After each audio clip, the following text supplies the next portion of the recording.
오늘 수업을 시작하겠습니다. 지난 시간에 이제 뭐 몇 가지 몬테칼로에 필요한 그런 핵심적인 알고리즘을 이제 소개해드리고 있고, 마지막에 한 얘기가 이제 오토 코릴레이션을 이제 측정하는 방법에 대해서 말씀드렸고, 이제 그걸 왜 측정하는지 이런 것도 좀 말씀드렸어요. 자, 이제 오늘 공부할 거는 우리가 이제 지난번까지 했던 걸 다시 한번 하면 어떤 특정한 확률 분포를 이제 제너레이트하는 게 우리 목적이고, 그 확률 분포를 왜 만들려고 하느냐? 우리가 어떤 확률을 이용해서 누군가의 평균값을 재고 싶은데 그 평균값을 잴 때 무언가를 다 덧셈을 해야 되는데 그 덧셈을 그냥 마구잡이로 덧셈하는 것보다 소위 이제 임포턴트 샘플링이라는 걸 하면 훨씬 더 그 덧셈을 잘 할 수 있고, 임포턴트 샘플링이라고 하는 것이 어, 내가 어떤 원하는 데이터 포인트를 원하는 확률 분포에 비례해서 샘플링을 하는 그런 방법.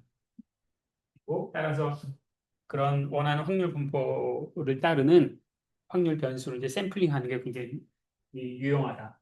그래서 그것을 마르코프 프로세스를 이용해서 우리가 구현을 하겠다. 간단한 경우는 우리가 수학적인 테크닉을 사용해서 할 수 있지만 이제 복잡한 경우에는 이게 불가능하기 때문에 마르코프 프로세스를 이제 도입을 해서 쭉 그 마르코프 프로세스를 돌리다 보면 거기서 이제 만들어지는 타임 시퀀스가 원하는 확률 분포를 따른다. 이런 말씀을 드렸습니다. 그래서 이제 그걸 이용해서 우리가 몬테카를로 시뮬레이션을 이제 공부를 할 텐데, 그 전에 우리가 이 마르코 프로세스를 이제 공부를 했기 때문에 그 마르코 프로세스의 이제 가장 대표적인 그 우리가 이제 임포터 샘플링을 위해서 필요한 그런 측면도 있지만, 마르코 프로세스라고 하는 것이 이 여러 가지 이제 물리 시스템을 공부할 때 이제 많이 나오는 거고, 그래서 몬테칼로 가기 이전에 마르코 프로세스를 그 자체를 공부하는 예제를 오늘 이제 공부하도록 하겠습니다. 이 마르코 프로세스라는 게 뭐냐면 우리가 어떤 뭐 변수가 있는데 그 변수가 확률적으로 이제 움직이는 그런 걸 마르코 프로세스라고 부른다고 했죠. 현재 그 상태에 의존해서 다음 순간에 어떻게 변할지가 이제 확률적으로 결정되는 거. 네. 이제 그런 걸 우리가 일반적으로 스토캐스틱 프로세스라고 불러요. 스토캐스틱 프로세스. 그 반대말은 이제 디터미니스틱 프로세스. 뉴턴 방정식에 따라서 F는 MA를 풀면 이제 트래젝토리가 이제 결정론적으로 나올 텐데, 그렇지 않고 확률적으로 이제 트래젝토리가 만들어지는 것은 스토캐스틱 프로세스라고 부르고, 그런 거에 이제 가장 대표적인 게 랜덤워크가 되겠어요. 이제 랜덤워크에 대해서 몇 가지 이제 계산을 오늘 할 거고요. 자, 이제 간단하게 이제 랜덤워크의 히스토리를 이제 설명을 드리자면, 랜덤워크라고 하는 것은 뭐 이제 좀 더 이제 물리적으로 이제 브라우니안 모션에 대한 이론이라고 할 수가 있는데, 이제 브라운 모션이라고 하는 것은 이 노트에 적어드린 앞에 보시는 바와 마찬가지로 1827년에 이제 브라운이라고 하는 이제 생물학자라고 할까 뭐 이런 사람이 있는데, 이 사람이 이제 그 당시에 이제 현미경이라는 게 이제 발명이 돼서 사람들이 여러 가지 이제 관측을 하던 시기였는데, 현미경으로 물 속에서 물 수면 위를 떠다니는 이제 꽃가루를 측정을 해봤어요. 꽃가루를. 이 꽃가루를 측정해봤더니 여기 뭐 아주 대강 그림이긴 하지만 그 꽃가루가 우리가 보통 일상생활에서 경험하는 물체 운동과는 굉장히 다르게 굉장히 불규칙적이고, 그다음에 이제 마구잡이로 움직이는 것처럼 이제 보이죠. 조금 이따 이렇게 튄다는 거예요. 마치 이게 수면 위에 어떤 뭐 소금쟁이 같은 게 떠다니는 것처럼 보이지 않습니까? 그래서 이게 혹시 이 어떤 생명의 흔적이 아닐까? 우리가 이제 물 위에 어떤 뭐 테니스공 같은 걸 놨다고 생각해 보세요. 테니스공 같은 건 출렁출렁 스무스하게 움직이지 이렇게 안 움직이지 않습니까? 이게 이 꽃가루가 그 안에 생명의 기운이 있어서 이렇게 움직이는 게 아닐까 해서 이제 여러 가지 다른 거로 실험을 해봤어요. 그냥 돌가루도 실험을 해보고 여러 가지 뭐 살아있는 거, 죽어있는 거. 그런데 놀랍게도 이 모든 물체들이 다 보편적으로 이제 이런 운동을 하는 걸 발견했고, 그러니까 생명과는 무관한 거죠. 어떤 물질의 고유의 어떤 운동 양상이. 그래서 이 저 브라운이라는 사람이 발견돼서 이런 운동을 브라우니안 모션이라고 부르고요. 저런 운동의 근원이 무엇일까 여러 가지 사람들이 고민하다가 이제 나중에 부여나 이제 아인슈타인이라는 사람이 이 브라우니안 모션이라고 하는 것이 이제 원자의 존재를 보여주는 아주 직접적인 증거다라고 이렇게 제안을 해요. 우리가 원자론이라고 하는 것은 고대에서부터 만물은 원자로 이루어졌다 뭐 이렇게 다 얘기하지만 그때 말하는 원자라고 하는 것은 이제 물리적인 실체가 아니라 철학적인 개념. 이 세상은 뭐 물, 돌, 불, 흙, 네 가지로 이루어졌다 뭐 이런 얘기했듯이 이 세상을 보는데 철학적인 관점이었는데 하면서 그런 것이 아니라 이제 실질적으로 어떤 물질이라고 하는 원자의 존재 그걸 보여준다 이렇게 생각한 거예요. 그러니까 저 꽃가루가 저렇게 갑자기 불규칙적으로 방향을 바꾸는 것이 우리 눈에는 보이지 않지만 물을 구성하고 있는 물 분자가 쟤를 때려서 저렇게 된다. 이렇게 해석을 한 거죠. 그런 해석을 바탕으로 해서 그러면 뭐 이 그 물방울 안에는 물 분자가 굉장히 많을 텐데 그 물 분자가 막 굉장히 강력하게 이제 운동하고 있는데 내가 꽃가루 언제 부딪히느냐? 마구잡이로 부딪힐 거 아니냐? 어느 방향으로 부딪힐 것이냐? 마구잡이로 부딪힐 것 아니냐? 따라서 저런 식으로 운동할 것이다. 라는 이제 아이디어를 도입을 했고, 그렇다면 이제 저게 마구잡이로 충돌하고 마구잡이 방향으로 이제 산란을 시키니까 그걸 확률적으로 생각할 수 있지 않겠느냐라고 해서 확률을 도입을 해서 이제 브라운 운동을 이제 처음으로 기술하게 됩니다. 그래서 그때 도입한 게 소위 디퓨전 방정식. 그렇지? 이 디퓨전 방정식이 이제 로라고 하는 게 뭐냐면 이 꽃가루를 현재 요 위치에서 발견할 확률이에요. 그럼 이제 시간이 지나면 마구잡이로 내가 남이 때리니까 이 꽃가루가 옆으로 이제 움직여 나가겠죠. 이제 이런 움직임을 확률적으로 잘 고려를 해봤더니 이런 방정식을 만족한다. 꽃가루를 X라는 위치, R이라는 위치에서 발견한 확률이. 그래서 이제 요걸 이제 디퓨전 방정식이라고 부르고 저걸 제안하고 그래서 더 이제 풀고 막 그래요. 이걸 풀어보면 어떤 걸 알 수 있냐면은 이 방정식을 풀어보면 여기서는 이제 실험적인 관측은 입자 하나가 이렇게 막 움직이는 건데 여기서 이제 확률을 다루는 거기 때문에 확률이 점점 이제 퍼져나가는 되고 이런 디퓨전 방정식을 분석해 보면 처음 위치에서 시간이 t초 흘렀을 때의 위치 그때의 변이를 내가 델타 x라고 한다면 이 델타 x의 제곱을 평균해 보면 그것은 시간의 1차식으로 비례한다. 라는 것이 이 디퓨전 방정식을 풀면 우리가 알 수가 있고요. 그리고 앞에 이제 비례 상수를 이제 디퓨전 개수라고 불러요. 자, 이런 운동은 그 당시에 사람들이 생각했던 운동과는 전혀 다른데 완전 새로운 운동이에요. 왜냐하면 우리가 등 속도 운동을 한다라고 하면 저 델타 x 제곱이라고 하는 것이 t의 제곱에 비례할 거예요. 그렇죠? 등가속도 운동을 한다 그러면 델타 x의 제곱이 t의 4제곱에 비례할 거거든요. 그러니까 이런 운동은 등속도 운동보다 아주 느린 운동. 뭔가 움직이긴 움직이는데 점점 속력이 점점 줄어드는 운동을 하는 거예요. 왜 그러냐? 계속 끊임없이 방향을 바꾸게 돼요. 그래서 이제 새로운 이 운동의 양상이 존재한다는 것을 이제 밝혔고 이게 이제 원자라는 존재의 거의 여기서 원자랑 충돌이 일어났다는 거예요. 그리고 실제로 이 디퓨전 방정식에서 유도한 이런 결과를 나중에 이제 장 페렉이라는 사람이 이제 실험을 통해서 저걸 해요. 브라운이 이제 특별한 것을 이제 모든 종에다 딱 그림을 그려서 그림을 그린다면 진짜로 0초서부터 t초 사이 후에 이 위치, 이 거리의 제곱을 실험 여러 번 반복해서 측정을 봤더니 진짜 x 제곱의 값이 시간에 비례한다는 것을 실험적으로 이제 보고를 했고 그 업적으로 장태랭은 이제 그 노벨상을 타요. 그러니까 원자론에 기반한 아인슈타인의 확률 방정식이 있는데 그걸 이제 실험적으로 이제 입증을 한 거야. 그러니까 이, 우리가 이제 원자라는 개념을 받아들일 때 아주 중요한 그런 기여를 한 그런 일련의 과정들이에요. 그리고 이제 나중에 더 가서 이 사람들 수학인데 비너라는 사람은 1923년에 우리가 아까도 제가 말씀드렸던 뉴턴 방정식이라고 하는 것은 등속 어떤 미분 방정식이지 않습니까? x의 두 번 미분은 힘이지 않습니까? 미분 방정식에 물체 운동은 어떤 미분 방정식의 꼬리로 적혀야 되는데 그렇다면 이제 이런 물체 운동은 어떤 미분 방정식으로 적어야 되니까 이거에 대해서 이 물리하는 사람들도 이제 여러 가지 기여를 했는데 랑제방 방정식 우리 주로 이제 랑제방 방정식이라고 부르는 그런 운동 방정식을 사용하는데 그것을 좀 더 수학적으로 엄밀하게 저런 마구잡이 운동을 어떻게 기술하는지를 수학적으로 엄밀하게 흥미한 사람들이 비인업한 사람이에요. 이런 물체는 소위 말해서 스토캐스틱 디퍼런셜 이퀘이션이라는 걸 만족을 하는데 그 스토캐스틱 디퍼런셜의 스토캐스틱이란 말의 엄밀한 수학적인 정의를 비인업한 사람이 하고 그래서 그 근거를 짜서 이런 식을 가지고 비인업 프로세스라고 불러요.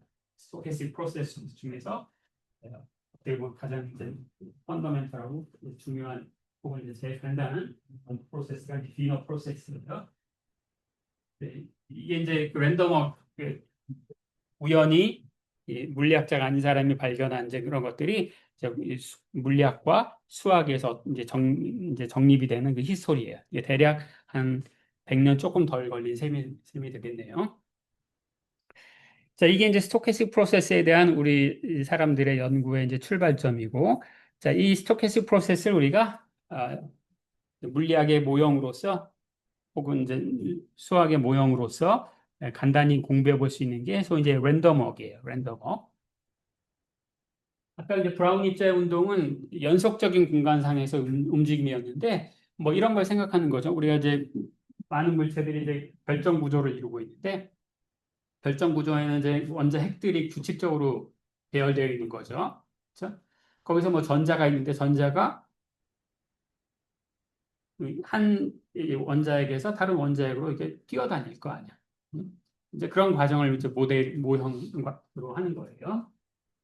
그래서 이 연속적인 공간이 아니라 이렇게 디스크리트한 공간에서 움직이는 그런 입자를 생각하고 그 입자를 제가 랜덤 워커라고 해서 마구잡이로 움직인다. 아무런 이제 디터미니스틱 포스 없이 순수하게 확률적으로 움직인다. 자, 그러면 이제 얘가 살고 있는 공간이 이렇게 0, 1, 2, 3, 4, 5 이렇게 여기 있고요. 여기서 여기 있네. 이제 이렇게 있어요. 자, 근데 그럼 이제 이것에 룰이 있는데 얘가 움직이는 룰이 이제 디터미니스틱한 게 아니라 확률적인 룰을 따른다라고 했죠. 스토캐스틱 프로세스 상에서는. 그래서 지금 소개드린 거 제일 간단한 거야. 현재 XT란 위치에 있는데 1초 후에 뭐 이건 편의상 1초라고 했고 뭐 델타 T라고 해도 되겠죠. 이게 단위 시간 후에 얘가 어디로 가는가? P의 확률로 P의 확률로 오른쪽으로 한 칸 간다.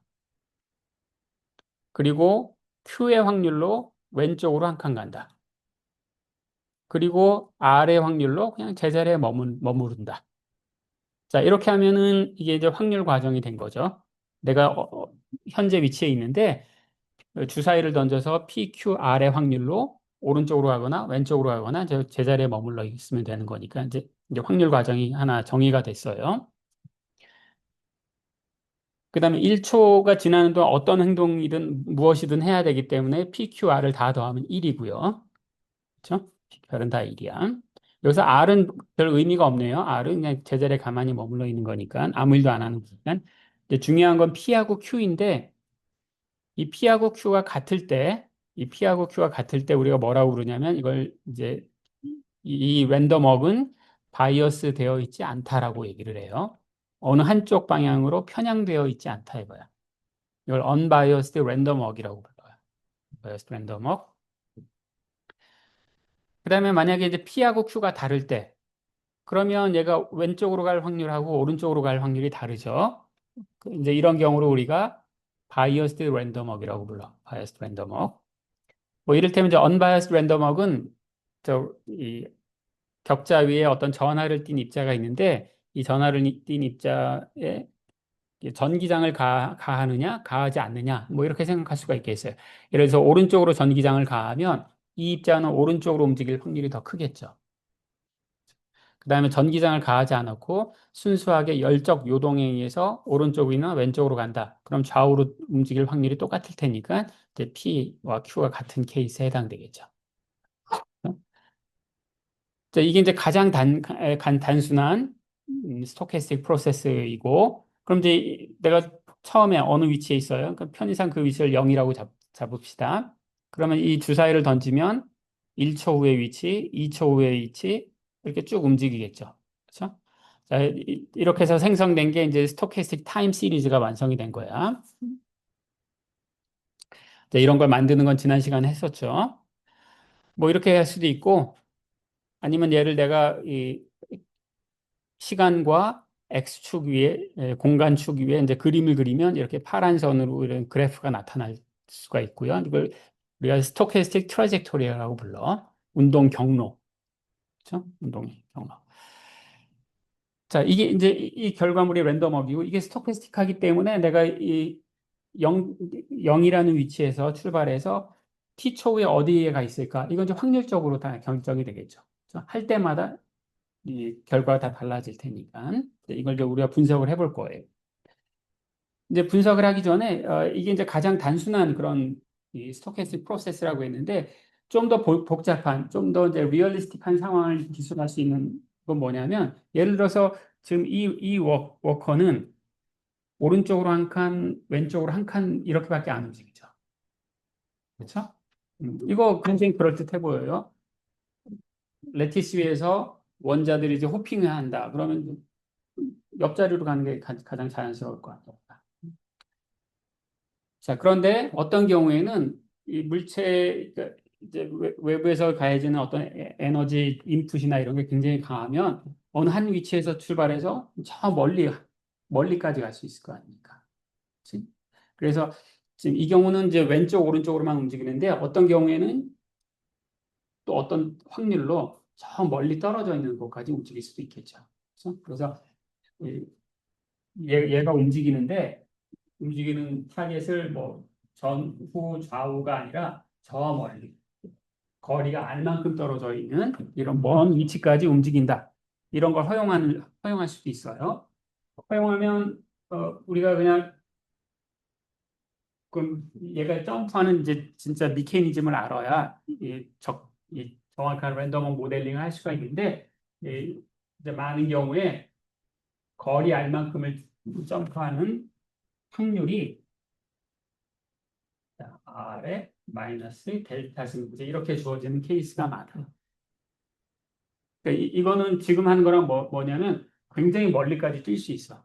이제 멀리까지. 근데 멀리까지 뛰는데 멀리까지 이제 이제 1m 움직일 수도 있고 100m 움직일 수도 있는데 100m 움직일 수 있는 확률은 아주 작은 거죠.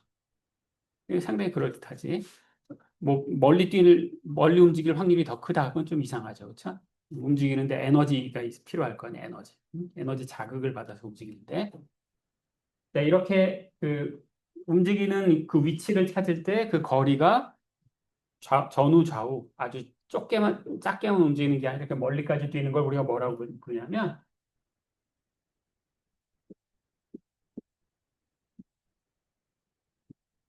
레비 플라이트라고. 레비도 사람 이름이에요. 그래서 무슨 비유를 든다면 그냥 랜덤워크는 일종의 이 공간상에서 개미가 어떻게 움직이는지 이런 걸 다룬다. 술 취한 개미가 어떻게 움직이는지. 반면에 이 레디 플라잇은 술 취한 모기가 움직이는 거. 얘가 여기다가 아니면 뭐 그 벼룩 같은 거 펑펑 뛰지 않습니까? 이제 그술 취한 벼룩이 어떻게 움직이는가 이제 그거 다룰 때 레디 플라잇. 우리가 다루고자 하는 것의 모빌리티가 어떤 것에 따르냐 이제 물리적인 성질이 이제 매우 달라집니다.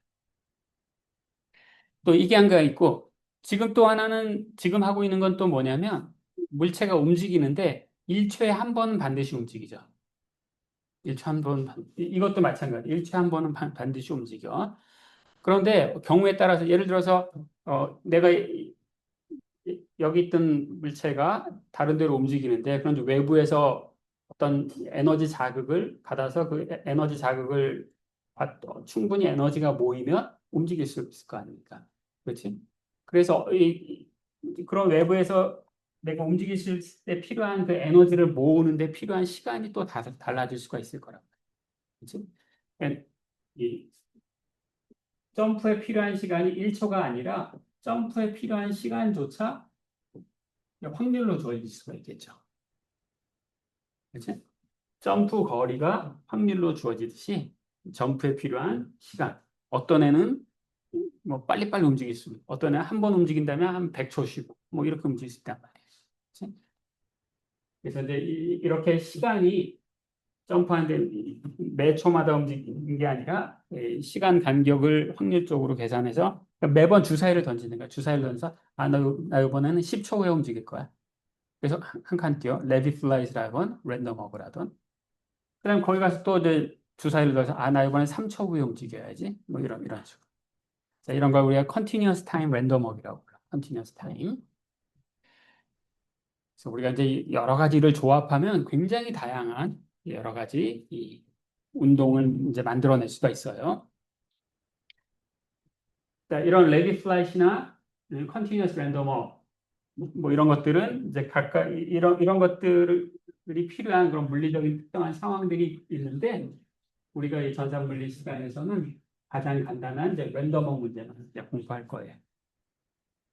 자, 지금까지 소개한 랜덤워에서 좀 이해 안 되는 거, 룰이나 뭐 이런 거, 룰은 다 이해가 됐습니까? 내가 이걸 코딩을 한다 그러면 얘를 어떻게 움직이게 하면 되겠다. 감이 이제 생기면 되는 거예요. 자, 그럼 이제 이런 랜덤워크에서 이제 제일 중요한 물리량 중에 하나가 mean square displacement야. 이거 아까 이제 페랭이 노벨상을 1908년에 노벨상을 탄 그거야. 우리가 조금 전에 소개했던 그 1차원에서의 랜덤워크를 하면서 이런 스토캐스틱 트래젝토리를 계속 만들어 나가는 거예요. 나가면서 이 출발지로부터 t초 후에 얘가 얼마나 거리가 떨어져 있는가 그걸 한번 계산해 보자. 위치가 얼마나 변해 있는가 그걸 우리가 변위라고 부르지 않습니까? 근데 그 변위는 이 xt 빼기 x 제로 요게 변위죠. 그렇죠? 요게 변위죠. 근데 이 변이라고 하는 것은 내가 시뮬레이션 할 때마다 다 달라진다고 해서 우리가 평균을 내야 돼. 평균을 내는데 이 변 위를 평균을 내면 아마 0일 거야. 왜냐면 어떨 때는 오른쪽으로 치우쳐서 갈 수도 있고 어떨 때 왼쪽으로 치우쳐 갈 수도 있지 않습니까? 그래서 이 변 위를 평균 내는 건 별 큰 의미가 없고 그 변 위의 제곱의 평균 그 우리가 mean square displacement라고 해요. 이게 displacement를 제곱을 한 것의 평균을 구하겠다. 제가 이제 여기 여러 색깔로 막 찌글찌글한 그림을 그렸는데 각각의 색깔이 어, 컴퓨터를 통해서 주사위를 던져서 100초 동안의 움직임을 다 기록한 거예요. 매 순간 출발지로부터 얼마나 떨어졌는가 제곱을 이제 그림을 그린 거야. 그러니까 이건 바이 데피니션 항상 양수밖에 안 되겠죠? 그래서 양수가 되고 이렇게 이걸 좀 한 5번 실험한 거 여기다 그림을 그려준 거고 실험을 5번 한 다음에 걔네들 이제 평균을 취하는 거야. 평균을 취하면 이 얘는 이제 디퓨전 운동을 할 것이기 때문에 이 mean square displacement가 시간에 비례하게 될 것이고 그러면 진짜 이제 우리가 확인해야 될 것이 뭐냐면 진짜 시간에 비례하는가 이걸 확인해야 돼. 확인을 해야 되고 그 다음에 그 시간 앞에 비례의 개수가 2 곱하기 d, 디퓨전 상수가 된다라고 했었는데 d가 크면 클수록 얘는 빨리 벗어나는 거죠. 이 d라고 하는 것은 그냥 어떤 상수가 아니라 이 랜덤워크를 정의할 때 들어간 모형의 파라미터들 p, q, r 이런 변수들에 이제 의존한 어떤 값이 될 거예요. 요것을 한번 시뮬레이션 한번 해보도록 합시다. 그래서 지금 여러분이 요걸 하셔야 돼요. 요거 민 스퀘어 디스플레이스먼트를 계산하고 그걸 여러 번 시뮬레이션 반복을 해서 그거를 평균 내는 거야. 음? 이게 시간에 어떻게 의존하는지를 알아야 되는 거니까 10초 후에 민 디스플레이스먼트, 20초 후에 민 디스플레이스먼트 이걸 다 계산을 해놔야겠죠. 그치? 그걸 계산해서 그림을 그리는 거예요. 네? 그래서 지금은 한 100초까지만 합시다. 100초. 100초까지 이걸 하고 그리고 PQR은 본인들이 알아서 선택하죠. 바이어스가 없는 조건으로 P하고 Q와 같은 조건으로 뭐 나는 뭐 제일 생각하기 쉽게 3분의 1, 3분의 1, 3분의 1 해도 좋고 아니면 나는 2분의 1, 2분의 1, 아니 4분의 1, 4분의 1, 2분의 1 해도 좋고 그건 뭐 여러분 마음대로 하시면 되는 거예요. 그래서 요걸 한번 이제 코딩을 한번 해봅시다. 이제 랜덤워 코드를 짤 건데 지금 계속 이제 강의에 사용하는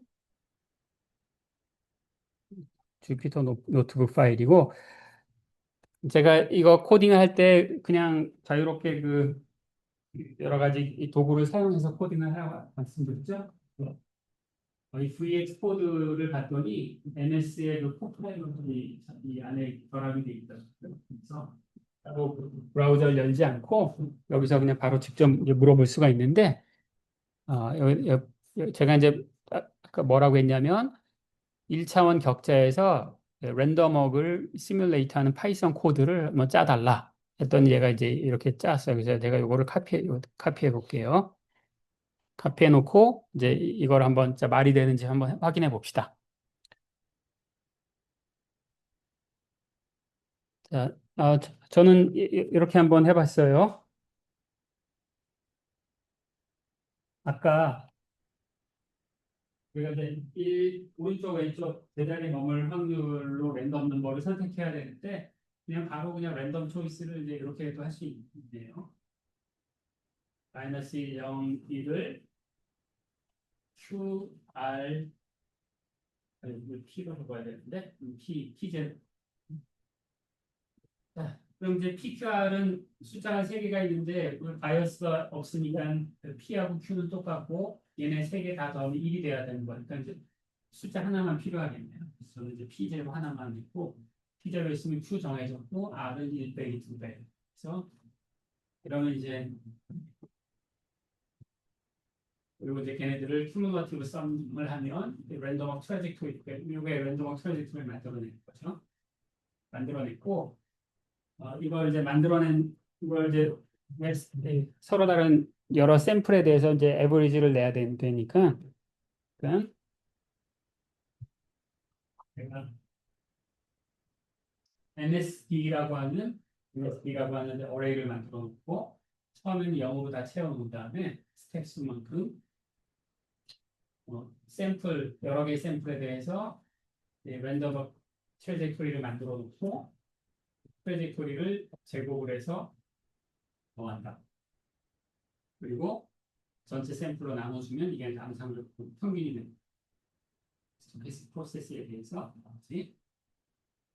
그 다음에 그렇게 해서 얻은 MSD를 그림을 그리시오.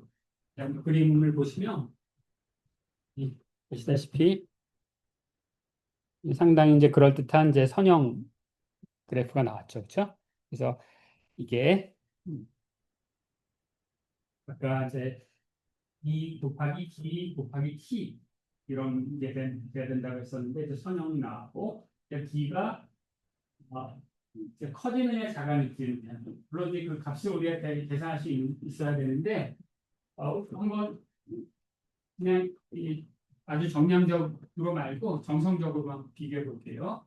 시간이 100초일 때 대략 40이겠죠. 그렇죠? 그럼 이제 D가 아까 MSD가 ED 곱하기 T였지 않습니까?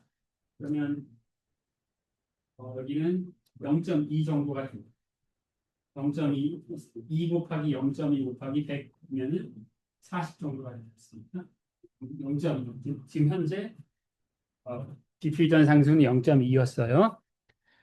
자, 내가 P를 0.4로 한번 키워볼게요. P를 키운다는 얘기는 제자리에 가만히 있을 확률을 줄어든다는 얘기죠. 자, 그러면 저게 원점에서 더 멀리 갈까요? 아니면 원점에서 더 가까이 있을까요? 그럴 것 같아요.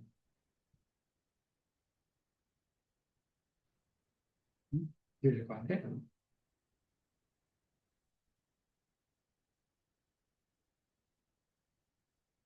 한번 돌리면 원점에서 더 멀리 갔네요. 2배 정도 더 멀리 갔어요. 그렇지? 원점에서. 자, 이 랜덤워크는 실제로 우리가 풀 수 있어. 문제를 다 풀 수 있어요. 이색소로 전까지 다 구할 수 있는데 제가 그까지는 이제 말씀을 드리고 근데 우리가 직관적으로 P 값을 키웠더니 즉 R 값을 줄였더니 디퓨전 상태가 커지는 이유를 우리가 짐작할 수 있어요. 여기서 이제 P하고 Q하고 R의 역할은 이 시간이 얼마나 빨리 흐르는가만 정해주고 R이 크면 글쎄 어떻게 되는 안 움직이는 거죠.